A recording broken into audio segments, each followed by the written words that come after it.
Jared and Sam used to play baseball together. We went to the same really small grammar school together. And Jared started playing guitar in the 6th grade, and Sam's been playing drums since like ever. Sam's dad has a studio in his house, and Jared used to pester Sam, let's just play in your dad's studio. And Sam would just be like, no, no, we can't, no, we can't, no. And just, they'd keep going until finally one day he cracked.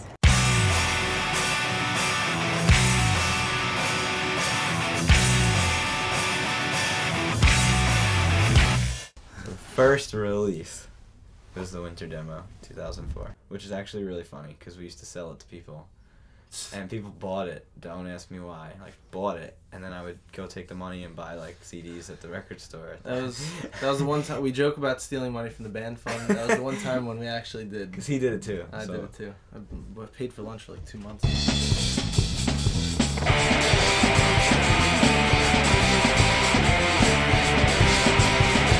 But then, like, after that, since everyone knew how bad it was, no one would buy anything after that, so we had to give everything away after that until we just put out. To the same people. Yeah. The same group of friends. It's not like this.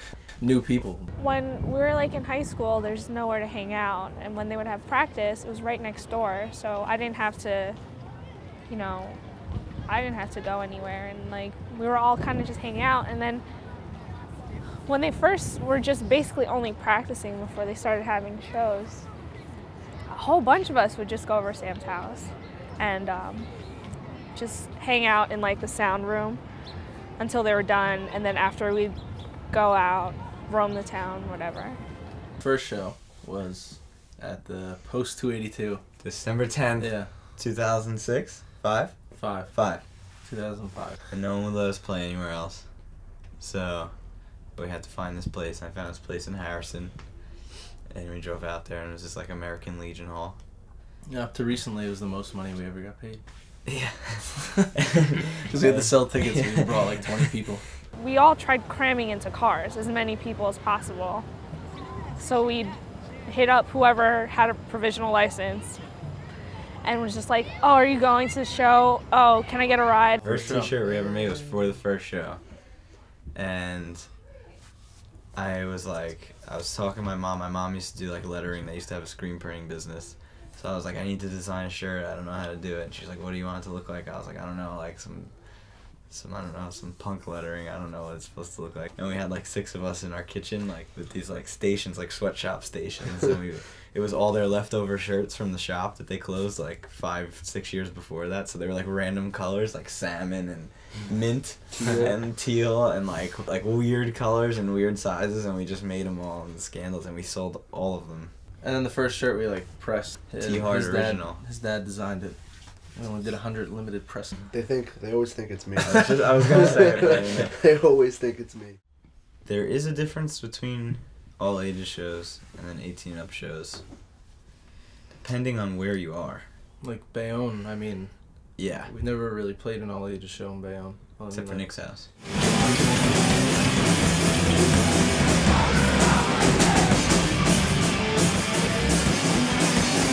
Yeah, but like, it was packed. Which was great. So like a place like that, you kind of need all ages, but then a place like the Court Tavern, no.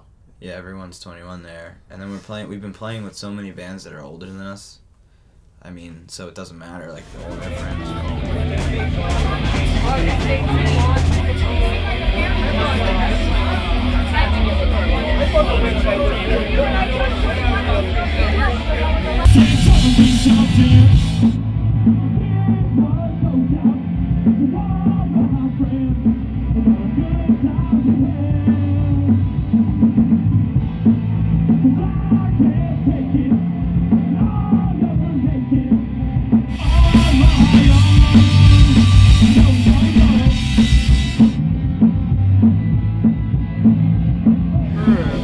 It's a song we haven't played live yet. Oh, okay. And there's this little part where there's a back and forth between me and Jared. Yeah. And I don't really know them all, so I have to write them down just in case.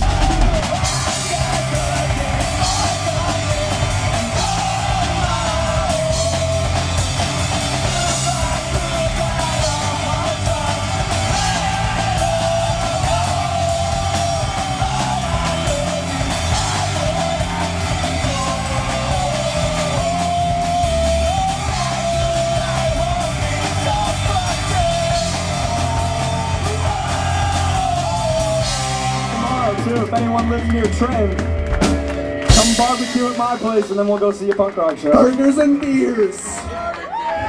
Barbecue. Yeah. I mean, we have like a little grill thing. I don't know. It'll work somehow. Yeah. Hey, with the Scandals, I hope you had fun tonight. We had a blast. This one is called Avalanche. Sing along if you know it.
I wish I had more money than I have.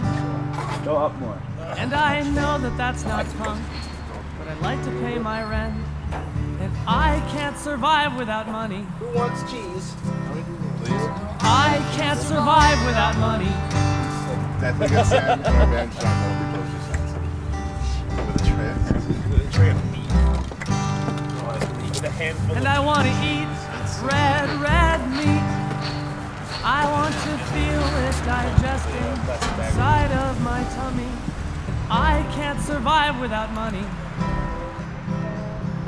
I can't survive without money.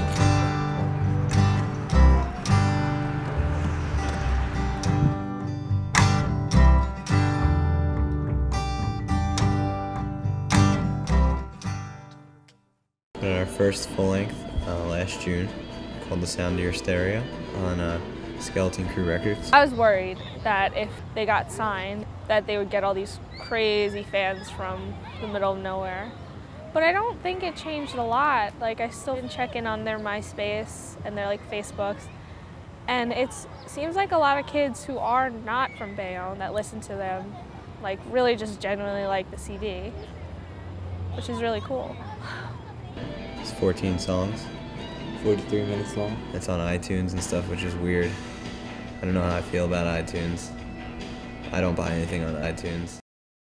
We all know, like, Bayonne is not the center of the universe, and we all have our want to, like, get out. So I feel like they are starting to think it's time to get out. Later this May, they're going to Las Vegas. So in between now and then, they're going cross country, which they may or may not come back alive. It's been, what, 7 years now? We've been growing up together, and now we're like really growing up together because most of us are all gonna be 21. So it's like when we were just teenagers and now we're like adults, which is like super special in a lot of ways.